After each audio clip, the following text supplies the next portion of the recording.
ഇനി നമുക്ക് സംസ്ഥാനത്തേക്ക് വരികയാണെങ്കിൽ വലിയ വാശിയേറിയ പോരാട്ടമാണ് തെരഞ്ഞെടുപ്പ് സമയത്ത് നടന്നത്. പ്രചാരണം നമ്മൾ കണ്ടു. മൂന്ന് മുന്നണികളും വലിയ പ്രതീക്ഷയിൽ നിൽക്കുന്ന ഒരു സാഹചര്യം. എന്തായാലും ആദ്യം തലസ്ഥാനത്തേക്ക് പോകാം. ത്രികോണ മത്സരം നടന്ന തിരുവനന്തപുരത്ത് വിജയം ഉറപ്പെന്ന അവസാന കണക്കുകൂട്ടലിലും ഇടതുമുന്നണി. എക്സിറ്റ് പോൾ ഫലങ്ങളിൽ ആശങ്ക വേണ്ടെന്ന് ഇടതുമുന്നണി. അതേസമയം വിജയം ഉറപ്പെന്ന അവകാശവാദവുമായി BJPയും UDFും രംഗത്തുണ്ട്. ഇതിന്റെ വിവരങ്ങളുമായി തിരുവനന്തപുരത്ത് നിന്നും വിജിനാണ് ചേരുന്നത്. Vijin, good morning. ഏറെ പ്രതീക്ഷയാണ് മുന്നണികൾക്കൊക്കെയും ഉള്ളത്. പ്രത്യേകിച്ച് ഇടതുമുന്നണിയുടെ കാര്യത്തിൽ അവർ വലിയൊരു വിജയം തന്നെ നേടും എന്ന ആത്മവിശ്വാസം പ്രകടിപ്പിക്കുന്നുമുണ്ട്. അതേസമയം UDFും BJPയും അവരുടെ അഭിപ്രായങ്ങൾ പറഞ്ഞ് രംഗത്തുമുണ്ട്. എന്താണ് നമ്മൾ പ്രതീക്ഷിക്കേണ്ടത്? ഈ പ്രചാരണം ഒക്കെ നമ്മൾ കണ്ടു. വലിയ രീതിയിൽ പ്രധാന നേതാക്കളൊക്കെയും രംഗത്ത് വന്നിരുന്നു. ഇതിൻ്റെയൊക്കെ ഒരു പശ്ചാത്തലത്തിൽ എങ്ങനെ കാണണം ഈ ഒരു അഭിപ്രായങ്ങളെയും അവരുടെ പ്രതീക്ഷയെയും?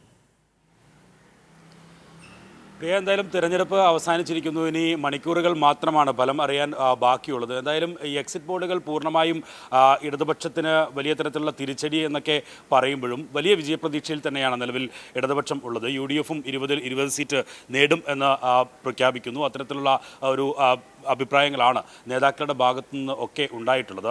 എക്സിറ്റ് പോളിനെ LDF പൂർണ്ണമായും തള്ളാനുള്ള കാരണം കഴിഞ്ഞ പല ഘട്ടങ്ങളിലെയും എക്സിറ്റ് പോളുകൾ പൂർണ്ണമായും തള്ളിക്കൊണ്ടുള്ള ജനവിധിയായിരുന്നു കേരളത്തിൽ ഉണ്ടായിരുന്നത് എന്നുള്ളത് തന്നെയാണ്.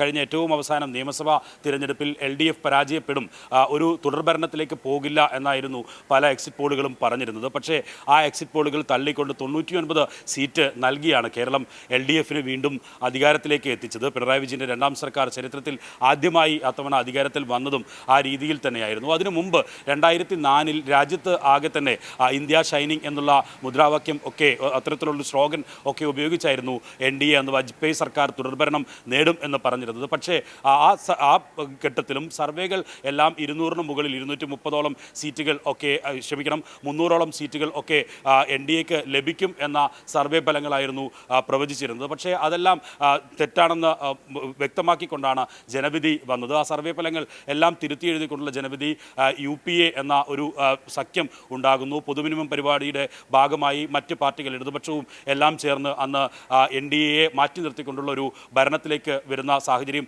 ഒക്കെ ഉണ്ടായി. അത് തന്നെയാണ് LDF എല്ലാ കാലത്തും പറഞ്ഞുകൊണ്ടിരുന്നത്. സർവേ ഫലങ്ങളെ അത്തരത്തിൽ വിശ്വസിക്കാൻ കഴിയുന്നതല്ല.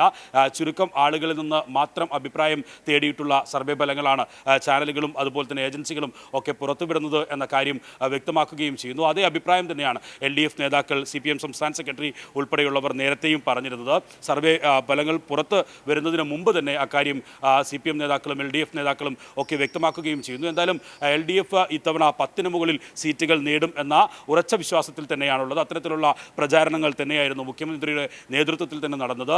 ഏറ്റവും പ്രധാനപ്പെട്ട കേരളം ഏറ്റവും കൂടുതൽ ചർച്ച ചെയ്ത CAA വിഷയം ഉൾപ്പെടെ NDA BJP മോദി സർക്കാർ നടപ്പിലാക്കിക്കൊണ്ടിരിക്കുന്ന തീവ്രവർഗീയ നിലപാടുകൾ ജനങ്ങളിലേക്ക് എത്തിക്കാൻ കഴിഞ്ഞു. ഒപ്പം തന്നെ ഈ തെരഞ്ഞെടുപ്പിൻ്റെ അവസാന ഘട്ടങ്ങളിൽ ഒക്കെ പകുതിയോളം പിന്നിട്ട പ്രചാരണത്തിൽ ഒക്കെ സമസ്ത ഉൾപ്പെടെയുള്ള മുസ്ലിം മതവിഭാഗങ്ങളുടെ പൂർണ്ണമായ പിന്തുണ നേടിയെടുക്കാൻ കഴിഞ്ഞു എന്നുള്ളതെല്ലാം ഇടതുപക്ഷം അനുകൂലമായി കാണുന്ന ഒരു കാര്യമാണ്.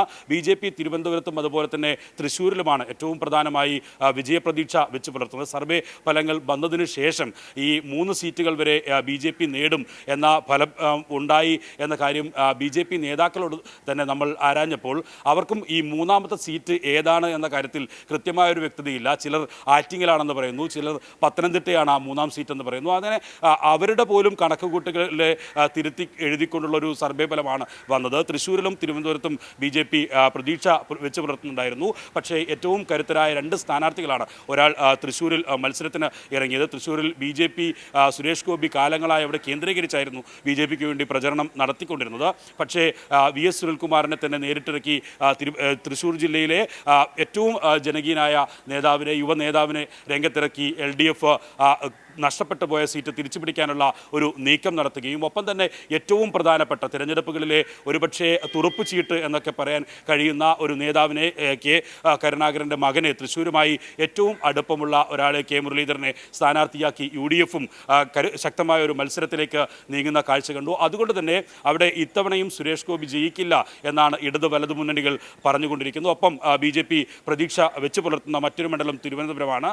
അവിടെയും ശക്തമായ മത്സരം തന്നെ. സിറ്റിംഗ് സിറ്റിംഗ് MP ആയിട്ടുള്ള വലിയ ജനപ്രീതിയുള്ള തിരുവനന്തപുരം നഗരവാസികൾക്കും ഒപ്പം തന്നെ അപ്പർ ക്ലാസ്സുകാർക്കും അപ്പർ മിഡിൽ ക്ലാസ്സുകാർക്കും ഒക്കെ അംഗീകാരം നേടിയെടുത്ത നേതാവായിട്ടുള്ള ശശി തരൂർ തന്നെ മത്സരിക്കുന്നു. ഒപ്പം ജനകീയനായ ഏറ്റവും ജനങ്ങൾക്ക് ഇടയിൽ ഇറങ്ങിച്ചെന്ന് പ്രവർത്തിക്കാൻ അവരോടൊപ്പം നിൽക്കുമെന്ന ഉറപ്പ് നൽകിക്കൊണ്ട് പന്ന്യൻ രവീന്ദ്രൻ മത്സരരംഗത്തേക്ക് വന്നതോടുകൂടി രാജീവ് ചന്ദ്രശേഖരൻ്റെ പരിചയപ്പെടുത്താനുള്ള ഒരു ബുദ്ധിമുട്ട് കൂടി NDA ക്യാമ്പിൽ ഉണ്ടാകുന്ന ഒരു സാഹചര്യവും ഉണ്ടായിരുന്നു. എന്തായാലും ഈ മണ്ഡലങ്ങൾ ഇത്തരത്തിൽ BJPക്ക് അനുകൂലമായി സർവേ ഫലങ്ങൾ വരുമ്പോഴും അത് ഒന്നും ഒരു കാരണവശാലും കൈവിട്ടു പോകില്ല എന്ന് UDF പറയുകയും തിരിച്ചുപിടിക്കുമെന്ന് LDF പറയുകയും ചെയ്യുന്നു. പന്ന്യൻ രവീന്ദ്രൻ ഏറ്റവും അവസാനം LDFന് വേണ്ടി വിജയിച്ചത് പന്ന്യൻ രവീന്ദ്രനാണ്. അന്ന് നടപ്പിലാക്കിയ വികസന പ്രവർത്തനങ്ങൾ ഉൾപ്പെടെ ഊന്നിപ്പറഞ്ഞുകൊണ്ടും കൃത്യമായ കണക്കുകൾ നിരത്തിക്കൊണ്ടുമായിരുന്നു തിരഞ്ഞെടുപ്പ് പ്രചാരണം നടത്തിയത്. കേരളത്തിൽ അങ്ങോളം ഇങ്ങോളം ഇത്തരത്തിൽ കൃത്യമായ കേന്ദ്ര സർക്കാരിനെതിരായ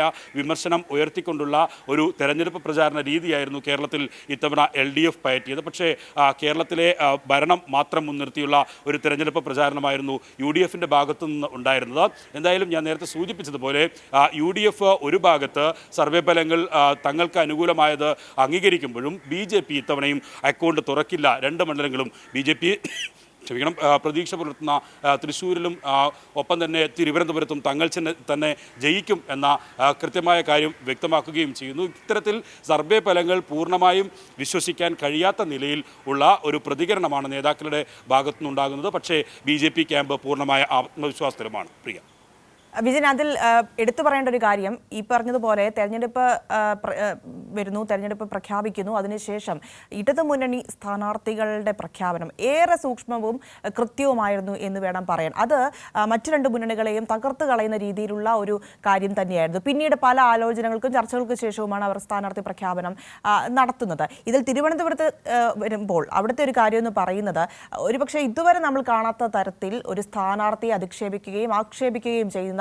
ഒരു പ്രചാരണമാണ് ഇടതുമുന്നണി സ്ഥാനാർത്ഥിക്കെതിരെ മറ്റു രണ്ട് മുന്നണികളും ചെയ്തുകൊണ്ടിരുന്നത്, അല്ലെങ്കിൽ അവിടുത്തെ പ്രവർത്തകരും മറ്റും മുൻപോട്ട് കൊണ്ടുപോയത്. അതിനെതിരെ വ്യാപകമായ രീതിയിൽ ആക്ഷേപങ്ങളും വന്നിരുന്നു. ജനങ്ങൾ പോലും ഇതിനെതിരെ പ്രതികരിക്കുന്ന ഒരു സാഹചര്യം നമ്മൾ കണ്ടതാണ്. ഈ രീതിയിലുള്ള നീക്കങ്ങളെയും ഒക്കെ എങ്ങനെ നമ്മൾ വീക്ഷിക്കണം? പ്രത്യേകിച്ച് ഈ തെരഞ്ഞെടുപ്പ് ഫലത്തിൽ അത് എത്രത്തോളം പ്രതിഫലിക്കുമെന്നാണ് കരുതേണ്ടത്? കേരളത്തിൽ LDFൻ്റെ സ്ഥാനാർത്ഥികൾക്കെതിരെ വ്യക്തിപരമായ അധിക്ഷേപം കൂടി ഇത്തവണത്തെ തിരഞ്ഞെടുപ്പിൽ ഉണ്ടായി എന്നുള്ളതും എടുത്തു കാണേണ്ട കാര്യം തന്നെയാണ്. ഏറ്റവും പ്രധാനപ്പെട്ട ഒരു കാര്യമെന്ന് പറയുന്നത് KK ശൈലജ ടീച്ചർക്കെതിരായ വ്യക്തി അധിക്ഷേപമായിരുന്നു. അശ്ലീല വീഡിയോ ഉൾപ്പെടെ പ്രചരിപ്പിച്ചുകൊണ്ടുള്ള ഒരു തിരഞ്ഞെടുപ്പ് പ്രചരണത്തിൽ ഇതുവരെ കേരളം കണ്ടിട്ടില്ലാത്ത നിലയിലുള്ള ഒരു പ്രചരണ രീതിയൊക്കെ അവലംബിക്കുന്നത് നമ്മൾ കണ്ടു. അതുപോലെ തന്നെയായിരുന്നു ഈ ശശി തരൂരും അതുപോലെ തന്നെ രാജീവ് ചന്ദ്രശേഖരും എന്ന സാമ്പത്തികമായി വലിയ ഉന്നതിയിൽ ഉള്ള രണ്ട് സ്ഥാനാർത്ഥികൾ വലിയ തരത്തിലുള്ള പണത്തിൻ്റെ ഒഴുക്കുൾപ്പെടെ നടത്തിക്കൊണ്ടുള്ള പ്രചാരണം നടത്തിയപ്പോൾ പന്ന്യൻ രവീന്ദ്രൻ സാധാരണക്കാരനിലേക്ക് ഇറങ്ങിച്ചെന്ന് സാധാരണ LDF നടത്തുന്ന പ്രചാരണ രീതി തന്നെയായിരുന്നു നടപ്പിലായിക്കൊണ്ടിരുന്നത്. എന്തായാലും കേരളത്തിൽ ഉടനീളം ആദ്യഘട്ടത്തിൽ തെരഞ്ഞെടുപ്പ് പ്രഖ്യാപിക്കുന്നതിന് മുമ്പ് തന്നെ LDF സ്ഥാനാർത്ഥികളെ പ്രഖ്യാപിച്ചു. ഒരുപക്ഷെ സ്ഥാനാർത്ഥികളെ തന്നെ എടുത്തു നോക്കിയാൽ ഏറ്റവും LDF ഈ അടുത്ത കാലഘട്ടത്തിൽ നിർത്തിയിട്ടുള്ള ഏറ്റവും മികച്ച സ്ഥാനാർത്ഥികൾ തന്നെയായിരുന്നു ഇത്തവണ LDFനായി രംഗത്തിറങ്ങിയത് എന്നുള്ളതും ശ്രദ്ധേയമാണ്. അത് മറ്റൊരു മുന്നണിയും സ്ഥാനാർത്ഥി പ്രഖ്യാപനം നടത്തുന്നതിന് മുന്നേ തന്നെ സ്ഥാനാർത്ഥി പ്രഖ്യാപനം നടത്താനും ഒപ്പം തന്നെ തെരഞ്ഞെടുപ്പ് പ്രചാരണത്തിൽ സജീവമാകാനും ഒക്കെ കഴിഞ്ഞു എന്നുള്ളതും ഒരു പ്രത്യേകതയാണ്. പന്ന്യൻ രവീന്ദ്രനെ സംബന്ധിച്ചിടത്തോളം പന്ന്യൻ രവീന്ദ്രൻ ഈ സാമ്പത്തികമായി വലിയ മെച്ചപ്പെട്ട ആളല്ല എന്നുള്ള പ്രചാരണം നടത്തി. പന്ന്യൻ രവീന്ദ്രൻ മൂന്നാം സ്ഥാനത്തേക്ക് പോകും എന്ന് ശശി തരൂർ തന്നെ പറയുന്നൊരു സാഹചര്യം ഒക്കെ ഉണ്ടായിരുന്നു. പക്ഷേ ഇതിനെയൊക്കെ താൻ നടത്തിയ വികസന പ്രവർത്തനങ്ങളും താൻ ജനങ്ങൾക്കൊപ്പം നിൽക്കുന്ന ആളാണ് എന്ന് അടിയറയിട്ട് ബോധ്യപ്പെടുത്തിക്കൊണ്ടുള്ള പ്രചാരണമായിരുന്നു പന്ന്യൻ രവീന്ദ്രൻ്റെ ഭാഗത്തു നിന്ന് ഉണ്ടായിട്ടുള്ളത്. അവസാന ഘട്ടത്തിൽ പന്ന്യൻ മൂന്നാം സ്ഥാനത്തേക്ക് എത്തും എന്ന് പറഞ്ഞിരുന്ന ആദ്യഘട്ടങ്ങളിലൊക്കെ പറഞ്ഞിരുന്ന മാധ്യമങ്ങൾക്ക് അവസാന ഘട്ടത്തിൽ പന്ന്യൻ ഒരുപക്ഷെ രണ്ടാം സ്ഥാനത്തേക്ക് എത്താനുള്ള സാധ്യതയുണ്ട് എന്ന് തിരുത്തിപ്പറയേണ്ട അവസ്ഥയിലേക്ക് പോലും എത്തുന്ന ഒരു പ്രചാരണ രീതി ഉണ്ടായിരുന്നു. അവസാന ഘട്ടത്തെ റോഡ് ഷോകളിൽ ഒക്കെ വലിയ തരത്തിലുള്ള ജനങ്ങളുടെ പങ്കാളിത്തം അത് തെളിയിക്കുകയും ചെയ്തതാണ്. എന്തായാലും പന്ന്യൻ രവീന്ദ്രനും LDFും തിരുവനന്തപുരം ജില്ലയിലും തിരുവനന്തപുരം മണ്ഡലത്തിൽ കൃത്യമായി വ്യക്തമാക്കുന്നത് ഇത്തവണ LDF മണ്ഡലം തിരിച്ചു പിടിക്കും 15 വർഷത്തിന് ശേഷം എന്നുള്ളതാണ്. പന്ന്യൻ്റെ പ്രചാരണ രീതിയും അത് തെളിയിക്കുന്നത് തന്നെയാണ്.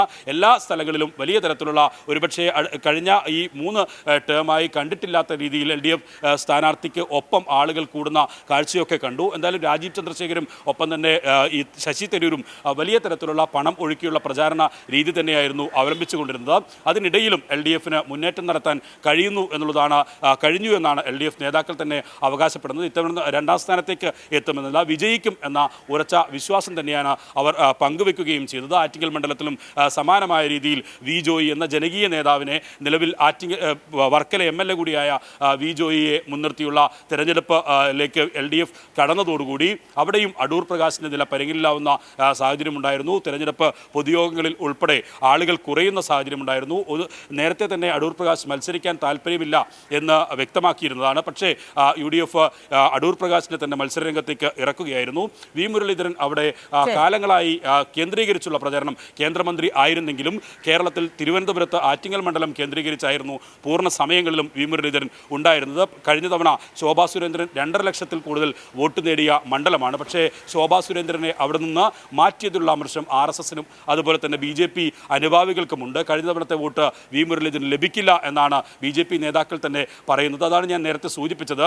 ഈ തൃശ്ശൂരും അതുപോലെ തന്നെ തിരുവനന്തപുരവും BJPക്ക് ലഭിക്കും എന്ന പ്രതീക്ഷ വയ്ക്കുന്ന മണ്ഡലങ്ങളാണെങ്കിൽ ഈ മൂന്നാമത്തെ മണ്ഡലം ഏതാണ് എന്ന് BJP നേതാക്കൾക്ക് പോലും കണക്കുകൂട്ടൽ ഇല്ല എന്നുള്ളതാണ് വസ്തുത. സർവേ ഫലങ്ങളിൽ പക്ഷേ 3 സീറ്റ് ലഭിക്കും എന്ന് പറയുന്നു. അവർ ആദ്യഘട്ടത്തിൽ പറഞ്ഞത് A ക്ലാസ് മണ്ഡലങ്ങളിൽ ഒന്ന് പത്തനംതിട്ട ആണ് എന്നായിരുന്നു. പക്ഷേ ആ പത്തനംതിട്ട മാറ്റി ഇപ്പോൾ ആറ്റിങ്ങലിൽ ആണ് വിജയപ്രതീക്ഷ എന്ന നിലയിലേക്കാണ് BJP ഈ സർവേ ഫലങ്ങൾക്ക് ശേഷം പ്രതികരണം അവരുടെ ഭാഗത്തുനിന്ന് അത്തരത്തിലാണ് ഉണ്ടാകുന്നത് എന്നുള്ളതും ശ്രദ്ധേയമാണ്. എന്തായാലും 20 മണ്ഡലങ്ങളിലെയും തെരഞ്ഞെടുപ്പ് ഫലം LDFനും UDFനും അനുകൂലമാകും. എക്കാലത്തെയും പോലെ BJP ചിലപ്പോൾ 1-2% വോട്ടുകൾ വർദ്ധിപ്പിക്കും എങ്കിൽ പോലും BJPക്ക് ഇത്തവണയും അക്കൗണ്ട് തുറക്കാൻ കഴിയില്ല എന്നാണ് UDF LDF നേതാക്കൾ വ്യക്തമാക്കുകയും ചെയ്യുന്നത്. പ്രിയ, ശരി വിജിൻ, എന്തായാലും നമുക്ക് കാത്തിരിക്കാം.